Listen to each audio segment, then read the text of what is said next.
All right, our first item is approval of the September 24th, 2025 minutes, since we did not meet in October. Are there any comments, questions, amendments? Que quedó ahora en cuánto nos va a llevar, se lo compartí. Okay, is there a motion to approve that? So moved. Okay, and second? Quién se lo Okay. compartí, que se lo va a llevar de mí, que tengo allá. All right, and then let's just vote by hand. I never know how to say something. Matthew, help me out. Okay, all in favor? You just say all in favor. What, raise your hand? Let me have this. I just say aye, and so people do this. Well, Matthew's judging me. I was not judging you. That reflects he's judging me. No. No. But they're Okay. listening, so. They are, record, hear me. Okay, all right.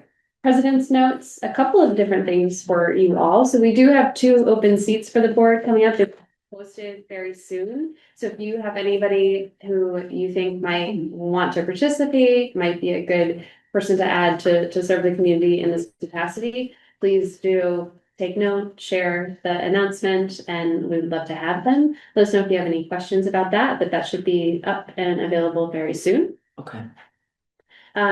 Also, the recording is now on YouTube and it's linked in a way that makes it more visible, just so everybody knows. We've been recording the board meetings, so that's not new, but now it is available, and which is good, available and easy to access on YouTube, Just just, the YouTube's City of Worcester website. yes, yeah. And who are these 2 openings that we're going to have? Who's leaving? Katie is leaving and, Bill Wallace is leaving. Oh. Okay. All right, we also are recruiting for the newly envisioned involved position that Kara was in, because I know we also need to make sure we have that all set for whatever that official name is. Yeah, that's it, reporting secretary, for next year, and that is on track. Excited, Jason's feeling good about it. It's got a record number of applications. Yeah, Peggy's drowning in We're drowning. possibly some of our highest application count that we've had in a very long time, so. So that's very good, and it's moving forward, so we'll keep you posted on that and hope to see that moving soon. One note, so Harriet Schiller is not here tonight because she is at the unveiling of her Senate President portrait. Oh, wow. Yes, yes, and then Bill is there as well, or in the car on the way. On the way back. I think. Okay, on the way back, but yes, okay.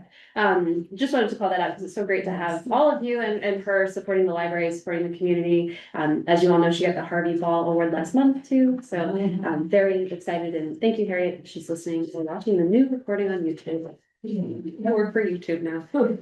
Okay, and then one last note for you all. So for the retreat, we normally have a retreat in the fall. This year has been a bit wild, and so we are going to postpone that one indefinitely with the intention of having the next one be more program heavy. We're thinking about what we're gonna do with that. We've got some consultants, we've got some ways to make it so that it is more than just with Jason having to put it together, and especially by himself, since he doesn't have a care person this year. And so we'll make it so that it's really valuable for him, valuable for the library, and useful for us as well. But that means we need a little bit more time for it, so we won't be having it this year.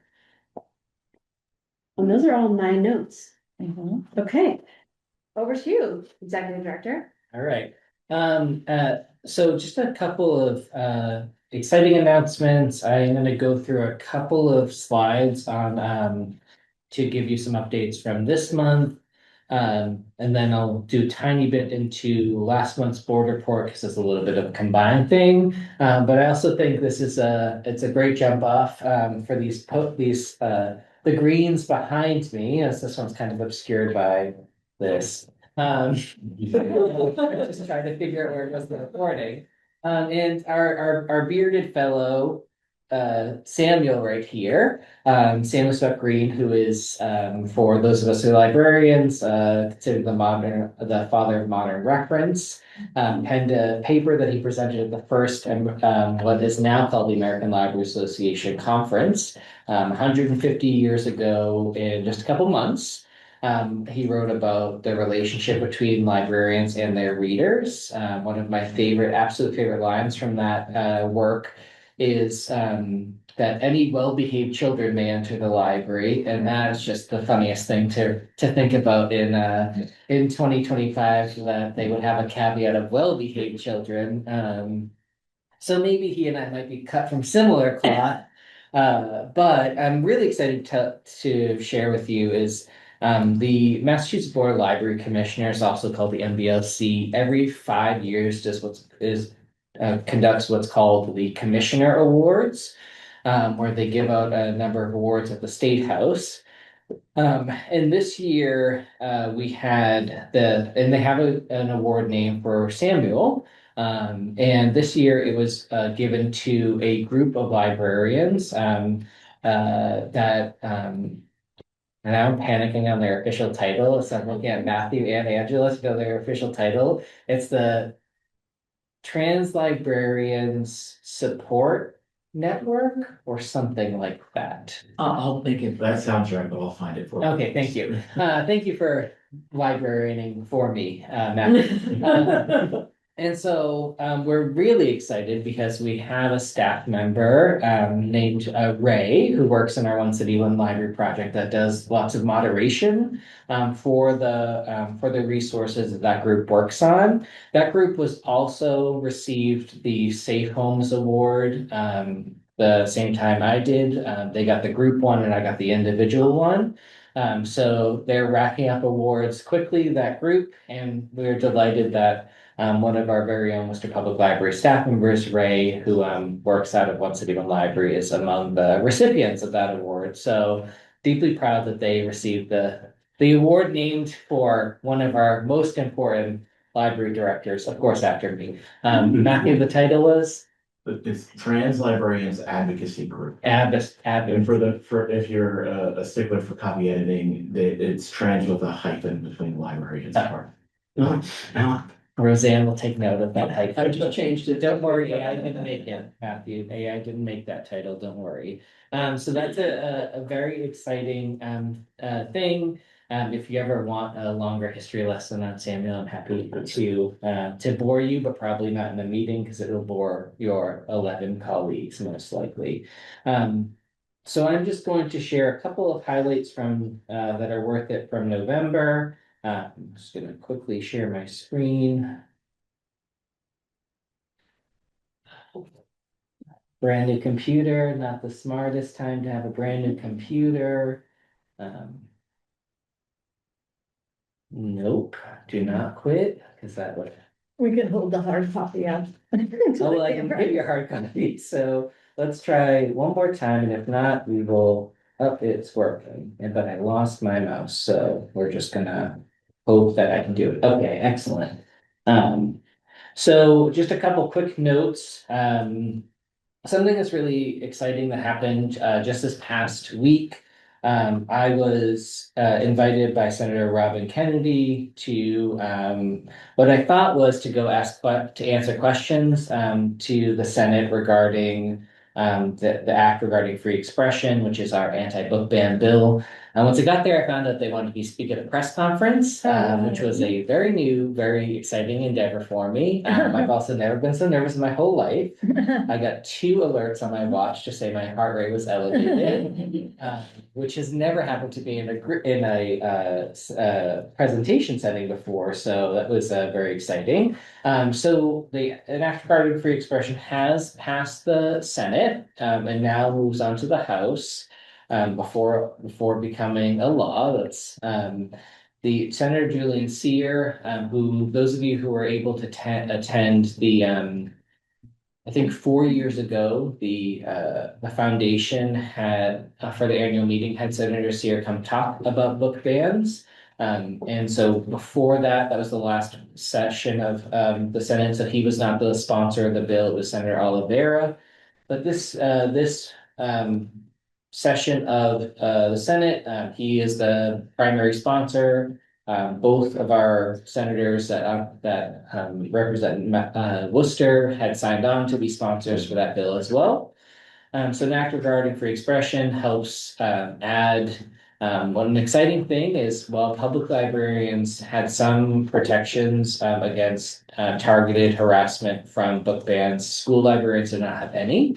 So it's a one element of an act regarding free expression. Also, requiring all public libraries to have collection development policies, which is really important, but a lot of small ones don't have the bandwidth to do it. And so ultimately what this does is enshrine our freedom to read in the Commonwealth. And so it was a great moment to be there. It was a cool privilege to be part of that press conference. It was ACLU spoke, Mass Quality spoke, David Leonard, the president of the BPL spoke, I spoke, and then a librarian who's in charge of the Intellectual Freedom Committee also spoke. So it was a really cool experience that has passed the Senate, and we're really excited to keep working on that. I was able to go to the Friends meeting that I'm sure David will give an update for later to share with them, and as well as ask them for their advocacy when it comes to moving the staff to the House. There's quite a bit of work to do once it gets there, but it's all really exciting. Also really exciting is how successful the Worcester History Deep Dive series has been that Alex has been putting on. I think each month I keep telling you positive things about that. So we had Worcester State Hospital just this past month with 55 attendees. And so since he has taken over as our local history and genealogy librarian, there's been over 300 attendees at his history deep dive programs. To level set that, we used to be excited for 5 attendees to attend a local history program. We're excited every time someone comes, but Alex has really been Alex and as well as some of the other librarians have been really excited about jumping into some of these things that people seem really passionate about. And so we're excited. I know that he has one coming up about the catacombs thing is coming up. So I know that Mr. Wallace might be interested in part of that, although whenever he attends a library program, sometimes he's asked by library staff to fact check them and live. So it's a little bit of labor for him, but we appreciate his attendance. Our youth services department has been working really hard connecting with our schools. They did a number of Know Your School nights, to which you saw in both the October and November reports.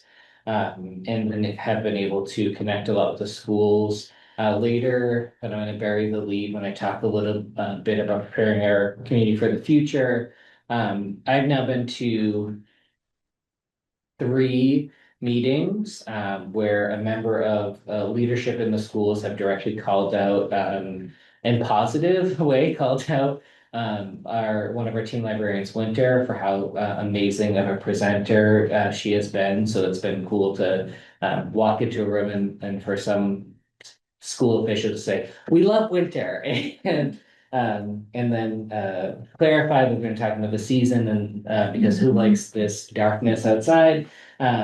But talking about our one of our 3 team librarians who's been doing a great job. So those kind of some updates from the connector community.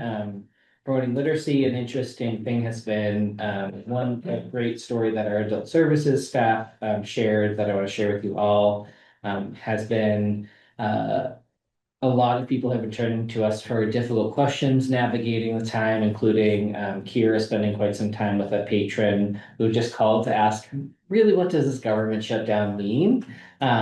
And so it does show that although there are many spaces for people to get information, they are coming to information with a healthy level of I don't want to say distrust, I want to say skepticism, and inviting the library is part of it. So that's been a very fun piece. This is also where I wanted to share the comment about Winter. 3 different meetings where someone is just, I've walked in, they've praised her. we continue to work with different programs. Children's librarian Alyssa has been doing a lot of bilingual Portuguese and English programming, so including on how to make Brazilian bread, cheese bread, pão de queijo. And that's been her stuff has been really a huge hit. We do, our youth services manager, Allison, has been working with Angela to do some assessments of the children's spaces for those with neurodiversity, and they have an entire report for us to go through to make some amendments on. We'll also be taking that report and lessons learned to that across all branches. Two library staff members presented at the New England Library Association just this past month, Tara and myself. It was great because Tara's was the day before mine. And her program was It's Alive, Reimagining Adult Programming in New England's second largest city. And she had a full house, and it was very fun to see her. She was on the first day as well, so it was really cool. It was also really cool because mine was all about motivating staff, and I got to reference her in presenting at Neela in mine. So it worked really well that mine was the day after hers. And so she got a lot of really positive feedback. She did a really good job, and we're really proud of the work that she's been able to do to really reinvigorate and reimagine adult programming for our community. I thought, well, one, I thought it'd be fun for you to all see the top three. The staff did have a costume contest for Halloween because we all love Halloween. We have Cheryl on the left-hand side, who won our staff vote as an Oompa Loompa. We have Kira as I call it Yip Yips from Sesame Street, the Martians that she made herself. She was just excited to make herself a giant blanket to wear all day, is what she said. And then the third one, you might recognize Sean LePage, but that's actually me as Sean LePage. Oh, there you go. And I fooled many staff, and I got through 3 sentences with a librarian before she said, "Oh my God, you're not Sean," which was really like it could have potentially been a great episode of Undercover Boss. But it was, everyone kept telling me I was too tall for him. I didn't think that I was that much taller than him, but so I had to crouch a lot with my good part so that people wouldn't think that it was Sean. So I just thought that'd be fun to share. On a more serious note is the obviously during the month of October, our Talking Book Library spent a lot of time working with patrons who had a lot of questions about what was happening with the Library of Congress staff during the government shutdown. Realistically, we couldn't submit any new cataloging records or request anything that we didn't have already access to. Most everything we do have access to, no matter what. And the good news is Leanne was on top of that well in advance, and she has a couple contingency plans around what happens when those things get turned off. We were able to keep creating books to be added to the collection during that time. New books were not being added during that time, but we were able to fulfill requests outside of music scores for everything else. Now, those of you who have a longer history with Talking Books, you might know that previously we used to have individual cartridges for all Talking Books, and about 3 years ago, we had Leanne come to a board meeting to present on our kind of how it works now, which is duplication on demand. So it lives on a server that is a third-party company that hosts it. So ultimately, it was best that happened because none of that stopped during the time. So TBL was working closely to make sure that all of those needs were met during that time.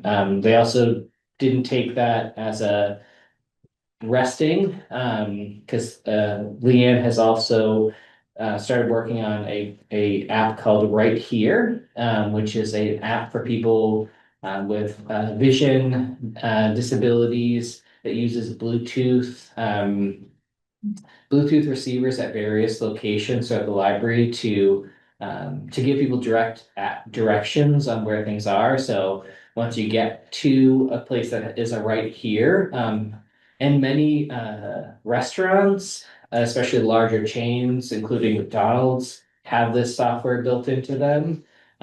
For you connect to right here, and it tells you like how many steps you're taking before you're getting to a service point. And this one will also be able to tell them which floor they're on, what's in front of them when they get, because the first floor, there's nothing in front of that first elevator. And the second floor, there's a desk right in front of the elevator. Third floor, there's a desk right in front of the elevator. So if you've been around, you might see tiny little signs as we're doing testing on the front of each service point or key places that there's like a white little sign with blue hexagons on them. That's as Leanne maps out this, so it will allow for fully independent navigation of our facility for a patron. The good news is it passes a lot of our tests on making sure that information is collected, and where they go within that thing is not collected and sold to somewhere else. So Leanne did about a year of research before getting to this space, so we're really excited about that. The peanuts thing makes me remember that there's stuff on your table. So the shirt is just it's a new library shirt that we debuted at the Peanuts event. And staff are able to wear anytime that they would like when they want to wear shirts. And then this one does have a back, and it's supposed to be like a fun little library card. And happiness is, which was the theme of it. So thank you for showing everyone Roseanne. Don't worry, Bill and Gail, I have them here for you next time I see you guys. And then also in October, we get our volunteers thank you gifts. We held a luncheon for the friends this past October. And we give all volunteers a gift each year that Cheryl from HR coordinates. And so that is the large umbrella that you guys have before you. So I'm gonna just quickly stop sharing and then look to see if there's anything else I want to pull up from the October. As you can see, we were very, very busy in October, doing a lot of things, lots of outreach, lots of really great conversations with our community. An important heads up on something coming is the first Friday of December. It's not October anymore. The first Friday of December is again the Festival of Lights in downtown Worcester. We will again be open until 8:30 that day to be both a warm space and to be a space that interacts with the rest of the community. This is our third year doing it. There's a lot of confident nods from people, so I'm gonna take that as it's our third year doing it. I have expressed to the emergency preparedness people that last year we had some issues with ambulances coming in very slowly. We had an ambulance that took 48 minutes last year during that event. And so we have reminded them as they get ready for that that is an unacceptable amount of time for an ambulance to come. And if they were not in the Worcester Public Library, no doubt that person would not be alive. So it is something that we're working on as we prepare for that. Especially as the city's emergency preparedness group is doing a lot of work to force departments to do more work and be ready for things. And we continually remind them that just because we're the biggest open place in downtown does not mean that we are compensated to be the biggest open place downtown. They are right now very excited about how well the Worcester Public Library did during Pride and during the tornado warnings and watches that were happening during the Pride Festival on September 6th. And I am quick to remind them that a lot of that was me and I was not working. So I was with my friends. Well, I wasn't anymore. Yeah. So it's been really good because the emergency preparedness department for the city is doing fantastic work. And they're working really hard, but we're still missing some of the structural things to make it ultimately successful. So we'll keep working on that. Happy to answer any questions, chat about anything. I know I talked to you guys for quite some time, so. So I have some questions. Yes. But very basic question. I heard on the board that you said, on the packet that you said that you had a lot of new library cards during this period because you went to some colleges and some other thing, which I think is a very nice thing to do because I know a lot of people that doesn't come to the library because they don't know the library, because they don't know all the services that the library provide. Mhm. And getting you guys going to those places when you can find it is a very nice thing to do. So I was very impressed about the amount of library cards that you provide this. Yeah, Mhm. you know, Jen and Garrett's team, I'm so used to saying Jen and Angela, I'm so sorry for doing that. Jen and Garrett's teams have been really working to coordinate a lot of those outreach to our schools. Because we want students who are coming to school in Worcester to know that they might go home in the summer, but we're still their public library. And they are welcome to be part of the community. And it also helps us get people who also go back to school that might not realize the resources they have here. So I've been really happy with how hard they've been working to, because everyone knows how much I want people to get, how much I'm trying to peddle library cards to this community. So thank you for calling that out. So in those paragraph, there is something I didn't understand Mhm. when you were talking about non-traditional students, like in QCC, in the Quincy Community College. Yeah. What is the concept of that? Oh. I mean, you probably have a better line to answer than I do, so. Non-traditional is people that are going to school that are not necessarily the usual age. Yeah, So usually they're coming from. If I an decide older- to go to school now, I'm going to be. You'd be non-traditional. Usually, yes, It's Yeah. becoming a less useful term though, because Correct. most students are non-traditional. yes. Yeah, that's true. I have that. Yeah. That. Yeah, they Yeah. have families and. And especially with the community colleges now being free for people over 25. We're seeing a lot, this new wave coming. It's been, community colleges have seen a huge increase in students as a result, which has been really exciting. So that's, I think, probably why it was called out directly. Yeah. Yeah. Another thing I hear is that you send somebody to California for to Caitlin to California. Yes. And I would like to know what was the outcome of that visit.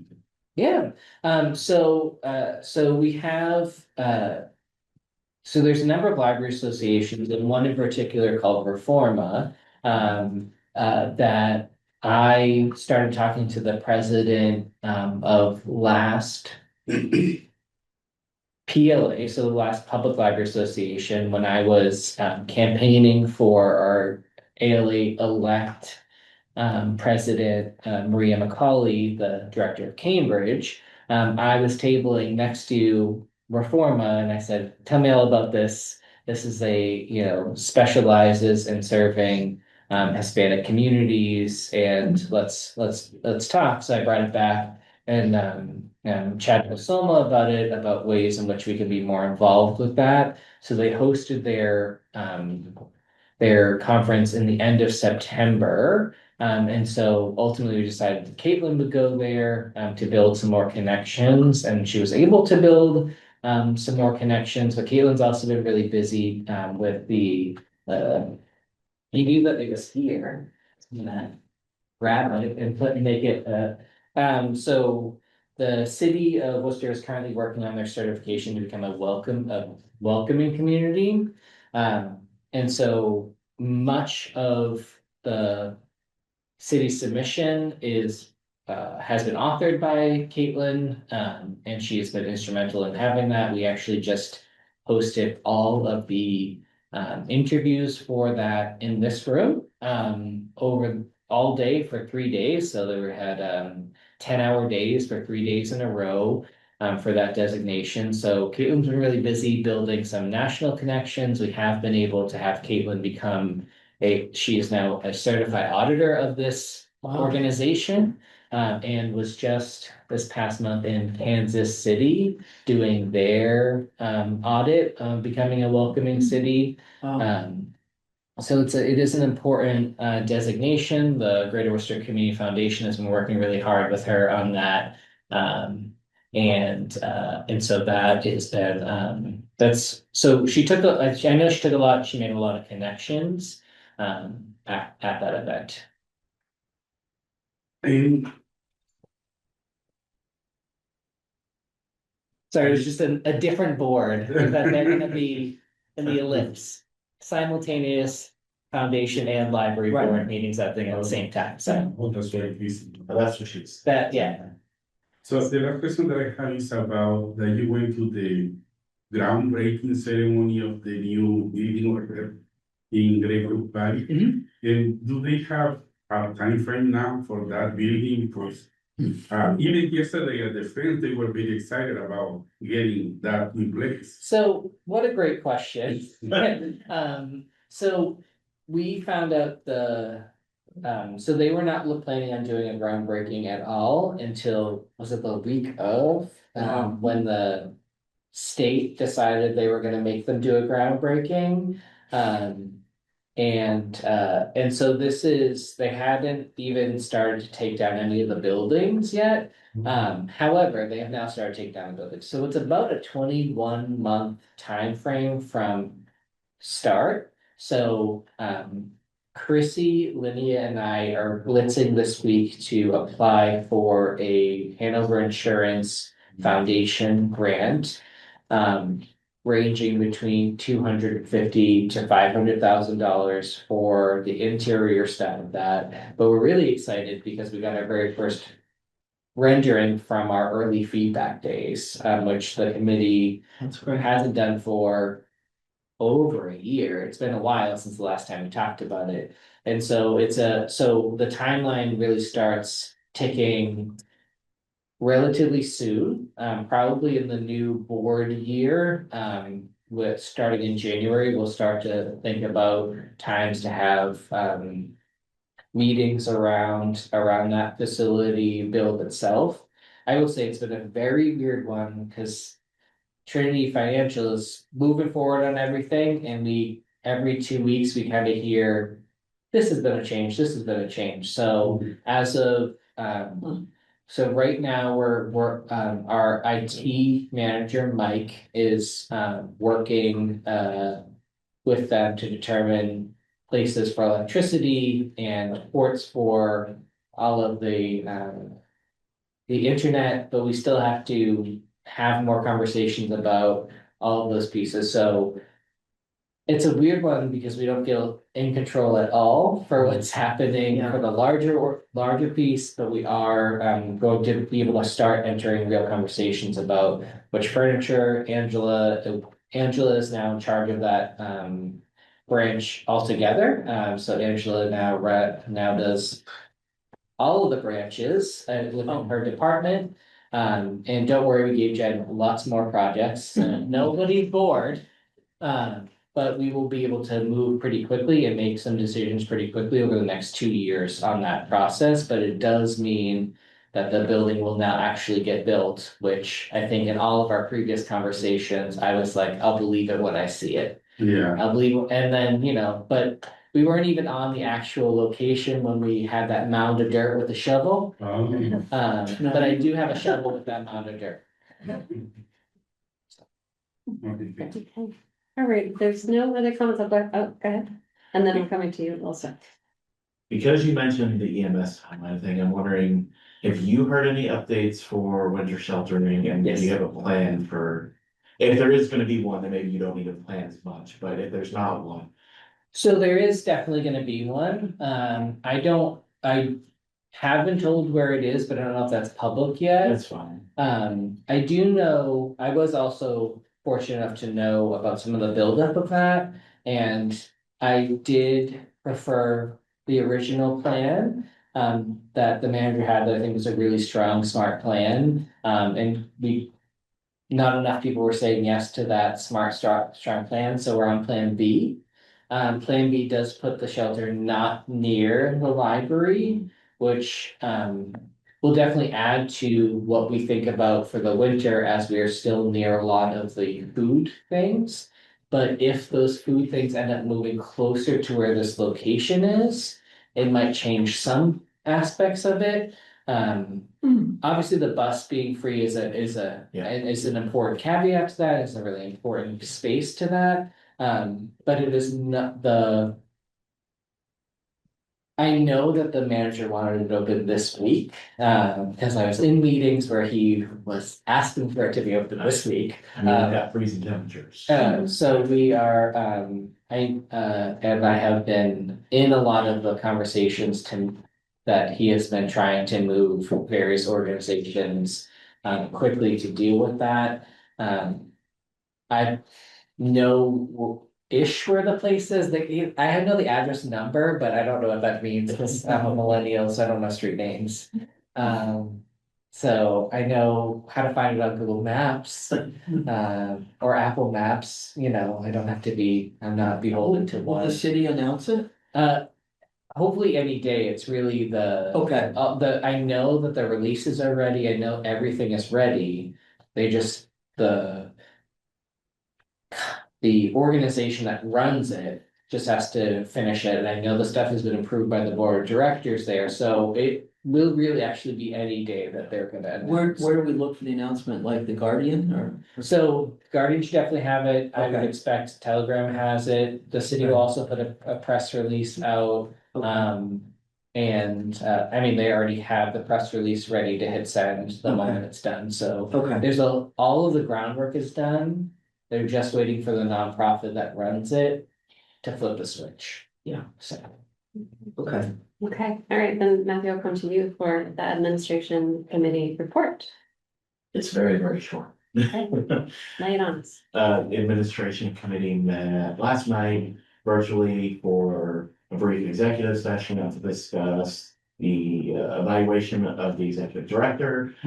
We still need to gather a little bit more information, so we will be meeting again in early December to have the evaluation piece ready to present to the full board for the December meeting. Okay. That's the whole meeting. Great, thank you. Okay, all right, and then David for the Friends of the Library update. Yes, I have.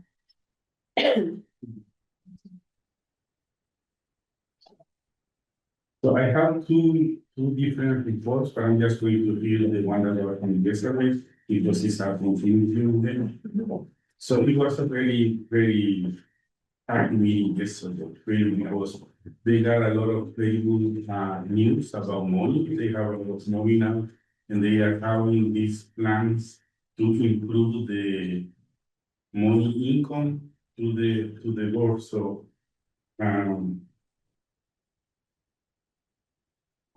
the ladies, they come yesterday, Angela and Jan, yes.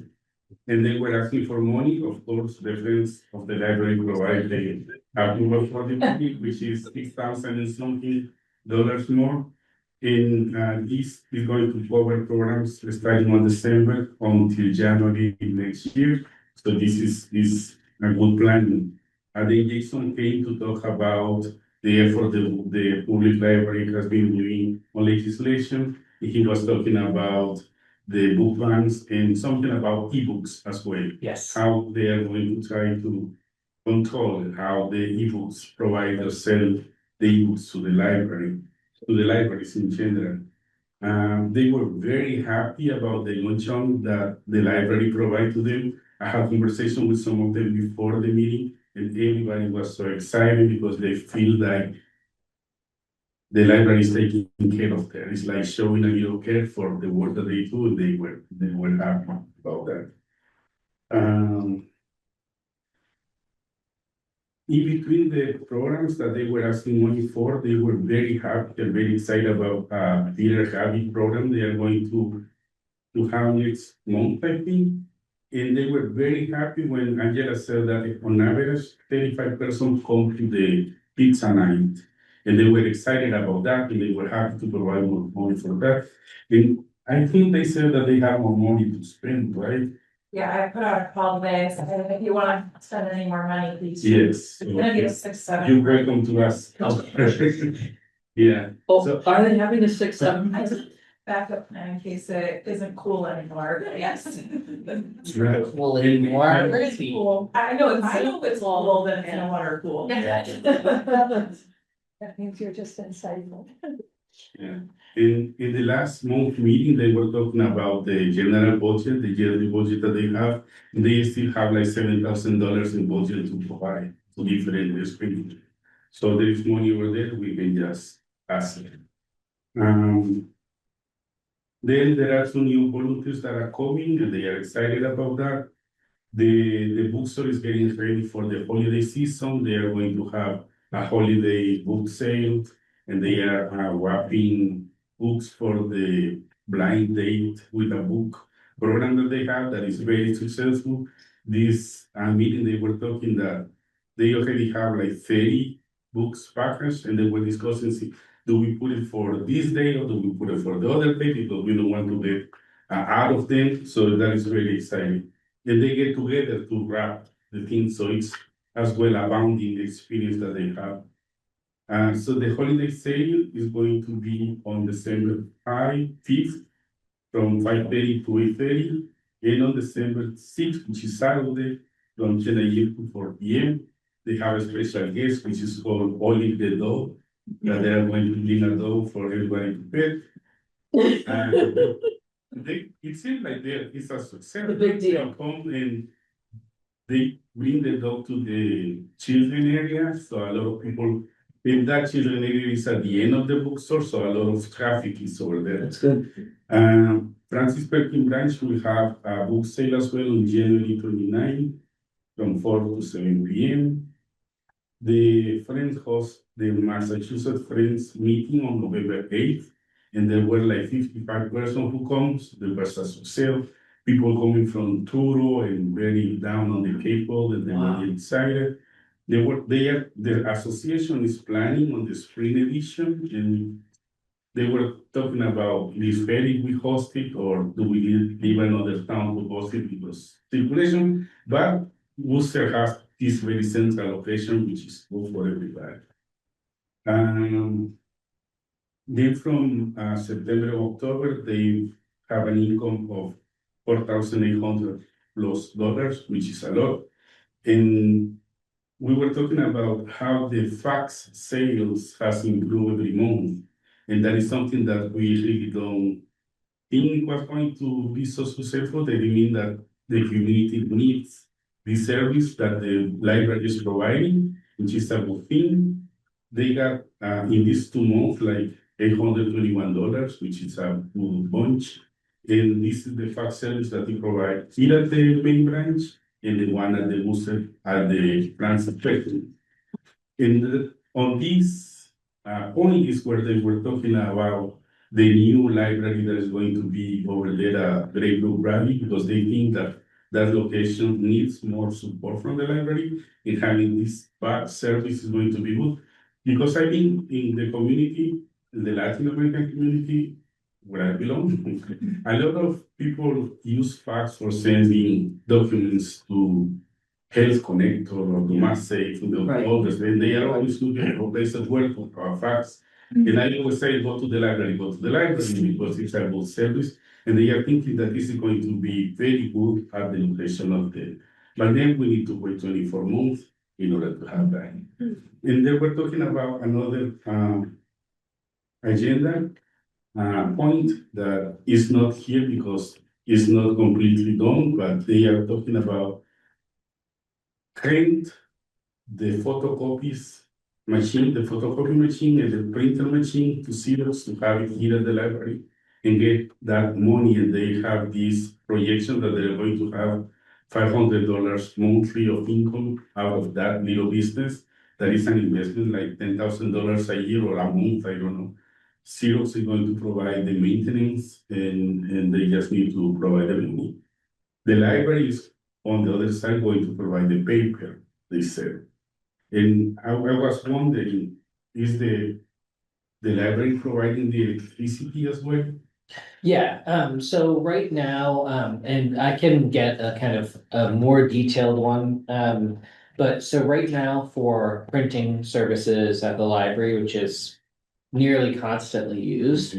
Um, we use an outside company because we as a municipal government can't take in money. So we use an outside company that we essentially allow to like lend here for the dollar amount we specify is 15 cents a page for black and white and then 30 cents. 30 cents for color. It's cheaper than a stick. It is, so it's a really, there's a small margin of like $500 a month that you can get from that, keeping in that current cap, especially with the growing costs of ink.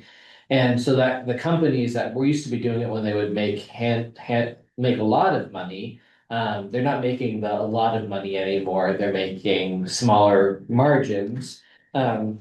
So for the public library, we can't collect that money because then it would have to go to the city's general fund, and then it would just follow to the city's general fund. It would be another thing that city council has to approve each month for us, and so we already have an agreement with this current company to do that outside, so friends can actually just kind of swoop in and then have that $500 a month around income for that.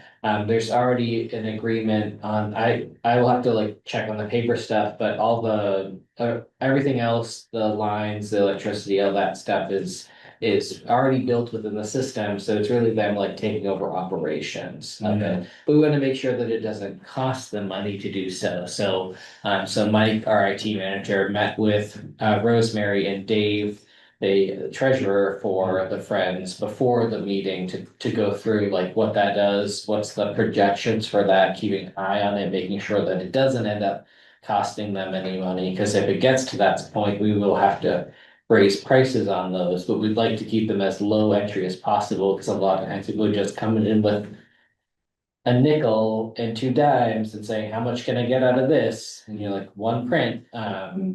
And so that's, but copying is would be a very expensive endeavor for us to take over, because it is near constantly used, our copiers and printers. We have them on every floor. When one goes out, trust and believe we hear about it. Oh, I have to go all the way to the second floor to do my copies. Of course you do. They have second and third floors options. So it's really just the current company that operates it. The margin is too low for them to continue, but we want to provide that service to the front. They're gonna help us out and make a little bit of money doing that. Yeah, and as a final note, I always leave that meeting with the feeling that they are very active persons. Even, I mean, they invest a lot of time doing that meetings and all the events that they do around, and it's a very nice thing to be witness of that. Yeah. Right, that they, without volunteering as we are, but they are very active and they are always thinking about new ways to provide services and to sell these. They are selling headphones, they are selling a lot of things, and it's always a little rewarding for me to be part of that, even if I'm not always there, but they are like investing a lot, and it's good that the library provide that a small luncheon for them, because as I told you before, they are feeling that the library is taking care of theirs. For sure. Thank you. Thank you. All right, Roseanne, at the foundation update? I don't have anything to report except that I attended the most recent foundation event, which I thought was sold out. And it was probably one of the most successful events that the library had. I mean, you probably talked to Chrissy about it more than, I did. and I'm sure she's crunching the numbers still. Yeah, we're not done on all the crunching, like the bill for the flowers came today. So if I do quick math in my head, we're we will probably end up with a net profit of, um, $57,000. With, if I'm thinking about all the deductions that are still happening, I think the number is 57,000. So around that, and last year was just over 54, so things were significantly more expensive this year. Everything is significantly more expensive this year. They did not raise the price of the ticket despite everything being significantly more expensive, so I was not anticipating us to make more than we made last year. Especially because our funded need last year was probably the best funded need we'll ever have with our patrons speaking, and bringing most people to tears. So I really didn't think we were gonna come close. So the idea that we are up, should be up around $3,000 to $4,000 over the previous year is pretty. And the major report is at that event, they saw the Great Brook Valley branch. Mhm. And we raised money for the beginning of funding for the Great Brook Valley branch, which was Yes. great. So more to come on that, I'm sure. Yeah, and that my quick talk is why we were invited by Hanover to apply for the foundation thing, even though, it's a 2-week timeline for us. But we'll get it done. It's, So that's basically my report, but I'll try to get more at my next meeting. okay, okay. Thank you. Okay, all right, any new business? Oh, I didn't introduce Tressa, I forgot that, I'm so. So most certainly there's new business.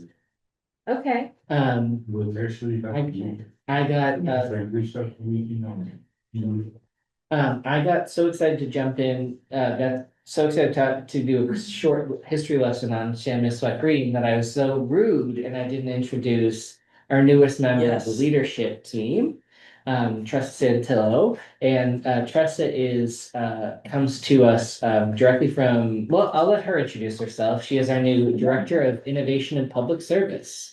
Hi, everyone. Actually, thank you for the green information because it's maybe that same portrait that's outside my office and I was like, who's that guy staring at me all the time? And I've only been here since last Monday, November 10th, and I'm like, the guy's looking at me again and I don't know who it is. I think it's the bearded man. Yes, yeah, the nephew is the one that's depicted older. Okay, very His uncle is the young one. He was the one with money, so he got to do whatever he wanted. fair.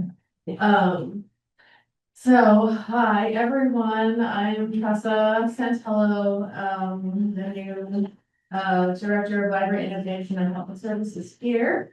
As I said, I started last Monday, November 10th, which meant that I actually landed in the library last Wednesday due to the HR and the holiday that we had. And I also attended the author event, and that's the first one I had looked into. I am from Central Massachusetts. I've been here for about, well, I went to Holy Cross for my undergraduate, when I graduated some years ago, I'll just leave it at that. But I've been in the Central Mass area for quite a while. I have previously just worked at the Massachusetts Library System, of which Worcester Public Library is a member of the library system. Prior to that, I was at Worcester Polytech in that library, and prior to that, I was at Worcester Art Museum in the library. So it feels like really special to come back to Worcester in a new capacity and like reconnect with the community here. And this having been the greater Worcester community for a really long time, it's just like really feels like special to come back here and like reconnect and like learn and grow in new ways as a librarian and just like as a greater Worcester community member. So I'm very happy to be here. Excited to learn, lots going on, really exciting. And I am also a board member of my local library, which is Rutland, which is only about half an hour from here, and it's these libraries cannot be any more different. Very different experience, but very good, very cool. Thank you. well done. Well, Okay, any other new business? No. Matthew? No, I know everyone, you know everyone else in the room, so we're good. Okay, yeah, let me just make sure. Well, I don't. But I'm sort of okay with faces, so I will be hopefully connecting faces with names as the meetings go on, but if I ask you your name again, please don't be offended. It's just me trying to learn everyone's names and faces. And there's like a bunch of people to learn here at the library, and then it's all of you fine fellow folks, so. We can show them. Yeah. I'll work on this.